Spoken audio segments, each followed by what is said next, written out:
लाहौर के दिल में एक ऐसी इमारत खड़ी है जिसकी दीवारों में वक्त कैद है, लेकिन कुछ कैदी कभी आज़ाद नहीं हुए। ये है शाही किला, जहां ईंटों से ज्यादा कहानियां दफन हैं और उनमें सबसे भयानक है कैद खाने की चीख। ये कहानी शुरू होती है 400 साल पहले, जब मुगल बादशाह जहांगीर का दौर था। शाही किला सिर्फ एक महल नहीं था, ये इंसाफ और सजा का मरकज भी था। यहाँ एक कैद खाना था, अंधेरा, नमी भरा, जहाँ रोशनी का एक जरा सा कोना भी पहुंचने से डरता था। कहते हैं एक दिन एक नौ उम्र लड़की जीनत पर इल्जाम लगा कि उसने महल के राज बाहर फैलाए। कोई सबूत न था, मगर बादशाह के हुक्म पर उसे शाही किले के सबसे गहरे सील में बंद कर दिया गया।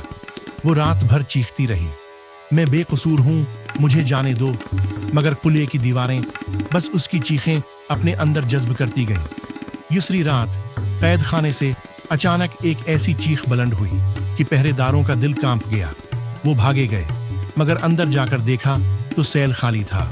जीनत गायब थी, सिर्फ एक चीज बाकी थी, पानी में भीगी एक चोटी और दीवार पर नाखून के निशानात, जैसे वो जान बचाने के लिए चढ़ने की कोशिश कर रही हो। सदियों बाद भी जब रात के 2 बजते हैं, किले के उस हिस्से में एक औरत की मध्यम चीख सुनाई देती है। गाइड्स कहते हैं कई सियाहों ने वहां सर्द हुआ और एक साया देखा है, एक लंबे बालों वाली औरत गीली कपड़ों में, जो बस इतना कहती है, मैं बेकसूर हूं, और अगले लम्हे गायब।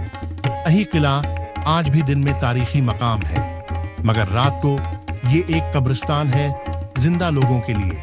अगर आप कभी वहां जाएं तो याद रखें, कुछ दरवाजे खुलने के लिए नहीं होते।